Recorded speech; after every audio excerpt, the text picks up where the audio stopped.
मनमोहन सिंह इस देश के प्रधानमंत्री इस समय होते तो भारत की क्या स्थिति होती। इसी विषय पर मैंने काफ़ी रिसर्च करने की कोशिश की। मैंने वीडियो खंगाले, उन आंकड़ों को खंगाला और ये परखने की कोशिश की कि आज अगर मनमोहन सिंह होते तो क्या भारत बेहतर स्थिति में होता। मैं अभी आपके सामने कुछ ग्राफिक्स वीडियो के जरिए ये बताने की कोशिश करूंगा। मैंने जो रिसर्च किया और मैंने जो पाया, साल 2009 में ऐसी ही एक महामारी ने पूरी दुनिया को जकड़ लिया था। उसका नाम था स्वाइन फ्लू। स्वाइन फ्लू से भारत ही नहीं, पूरी दुनिया का कोई भी देश अछूता नहीं था। उस समय जो मैंने देखा, 11 जून 2009 को वर्ल्ड हेल्थ ऑर्गेनाइजेशन ने इसे महामारी घोषित किया। महामारी घोषित करने के 3 महीने तक, यकीन मानिए 3 महीने तक भारत सरकार सोती रही।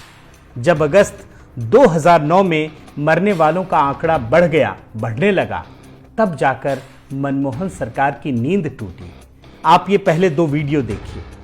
I have therefore decided to raise the level of influenza pandemic alert from phase 5 to phase 6. The world is now at the start of the 2009 influenza pandemic. पिछले 36 घंटों में स्वाइन फ्लू ने एक के बाद एक 3 जानें ले ली। मामले की गंभीरता को देखते हुए अब प्रधानमंत्री कार्यालय खुद स्वाइन फ्लू पर नजर रखेगा। प्रधानमंत्री मनमोहन सिंह ने स्वास्थ्य मंत्री से कहा है कि वो खुद उन्हें रोज स्वाइन फ्लू की ताजा हालात की जानकारी दें। साथियों, अभी आपने 2 वीडियो देखे, ये दोनों 2009 के हैं।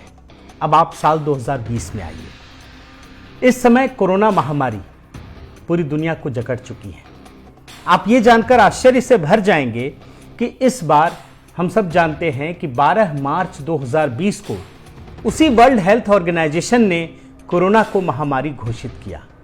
लेकिन ये हम सब के लिए बहुत गर्व का विषय है कि भारत सरकार उससे 2 महीने पहले ही सक्रिय हो गई थी। 12 मार्च 2020 को महामारी घोषित हुई और 30 जनवरी 2020 को 2 महीने से भी अधिक समय पहले भारत सरकार ने अपने नागरिकों की वापसी शुरू कर दी थी। कुल मिलाकर भारत सरकार काफी सक्रिय हो चुकी थी।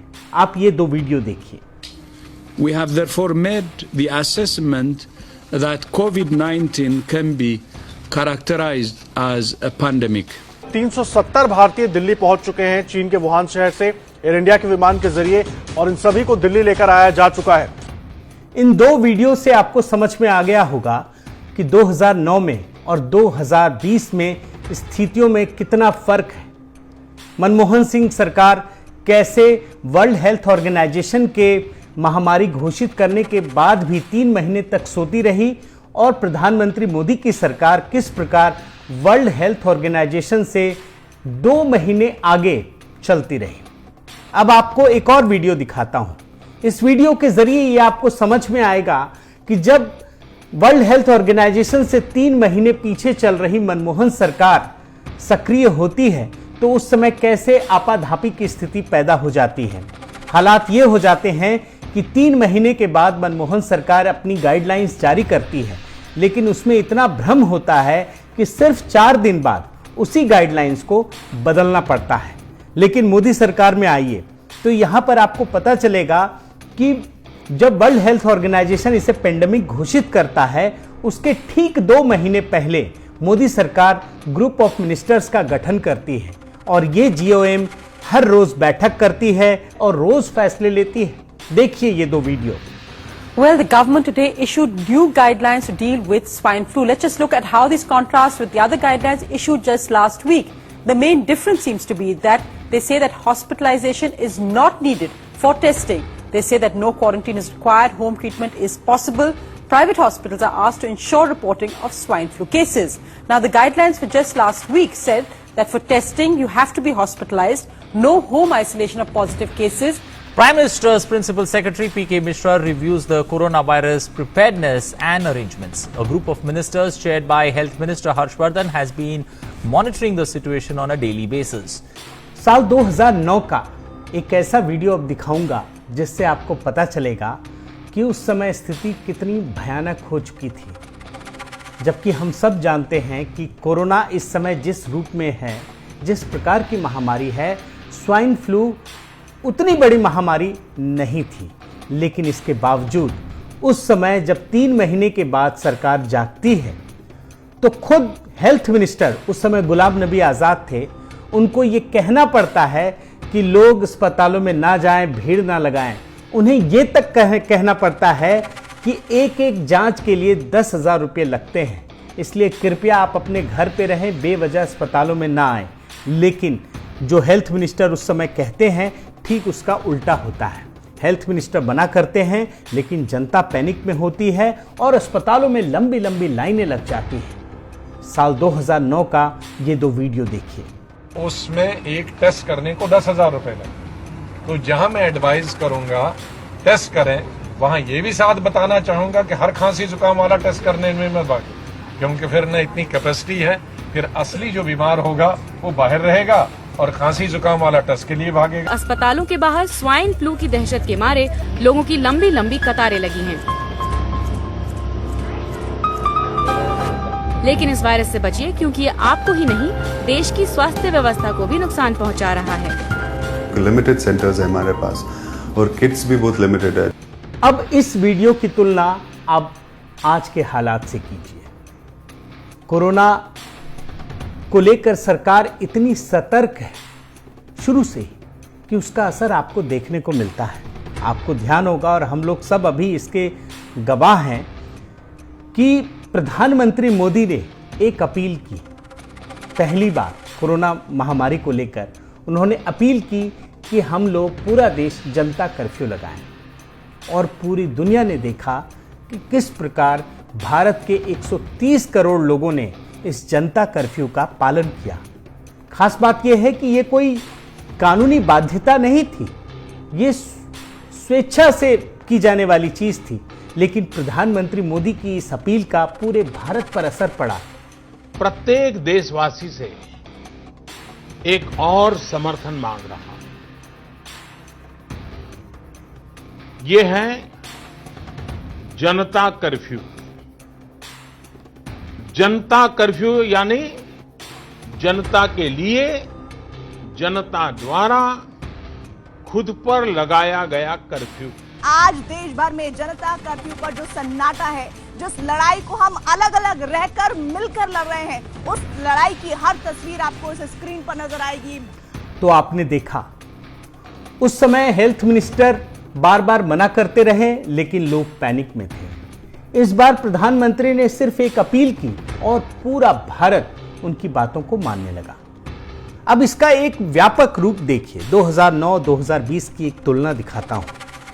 साल 2009 में जब स्थितियां सरकार की लापरवाही की वजह से बेकाबू हो गई, तो उस समय दवाइयों की भारी कमी हो गई।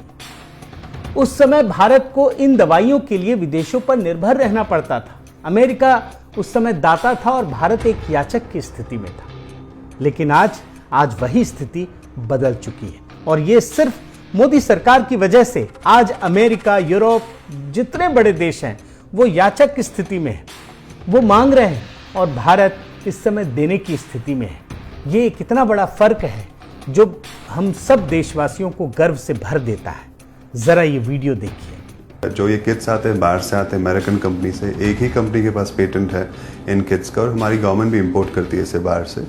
तो अननेसेसरली वो केओस हो जाता है, और जिन लोगों को एक्चुअली पे टेस्ट करने की जरूरत है शायद उन पे ना हो पाए, क्योंकि इतने ज्यादा लोग आ रहे, इतने प्रेशर हो रहा है, उससे ज्यादा पैनिक फैल रहा है। भारत सरकार ने यह फैसला लिया है कि वो तमाम पड़ोसी मुल्क जो हम पर निर्भर है उन्हें भी हम देंगे।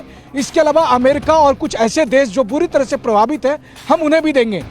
तो देखा आपने, ये वीडियो हमें और आपको गर्व से भर देने वाले हैं। अब आप इसके कंक्लूजन में आइए।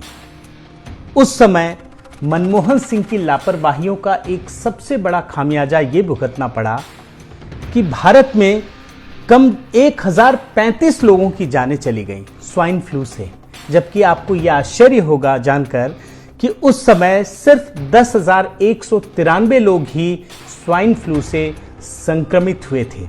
इसको अगर आंकड़ों में देखें तो पूरे विश्व में मरने वालों की संख्या, मरने वालों का प्रतिशत मात्र 0.8 था पूरी दुनिया में, जबकि भारत में मरने वालों का प्रतिशत 10% रहा। जरा आकलन कीजिए, पूरी दुनिया में मरने वालों का प्रतिशत 0.8 और भारत में 10%। और अब आप कोरोना महामारी से तुलना कीजिए। आज कोरोना की वजह से पूरी दुनिया में 16 लाख से भी ज्यादा लोग संक्रमित हो चुके हैं। पूरी दुनिया में 1 लाख के करीब लोग मारे जा चुके हैं, लेकिन भारत में सिर्फ चंद हजार लोग ही संक्रमित हुए हैं और 200 के करीब लोग मारे गए हैं। साथियों, कुल मिलाकर कहने का आशय यह है कि मनमोहन सिंह सरकार की तुलना मोदी सरकार से करना पूरी तरह से बेमानी है। वो सरकार लापरवाहियों से भरी हुई थी।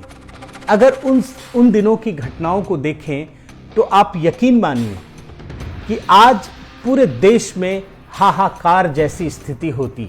पूरे देश में संक्रमित लोगों की संख्या वैश्विक एवरेज से ज्यादा होती, मरने वालों की संख्या वैश्विक एवरेज से ज्यादा होती। ये सिर्फ इस वजह से कह रहा हूं क्योंकि पुरानी घटनाओं में एक सिलसिलेवार ढंग से लापरवाहियां दिखती हैं।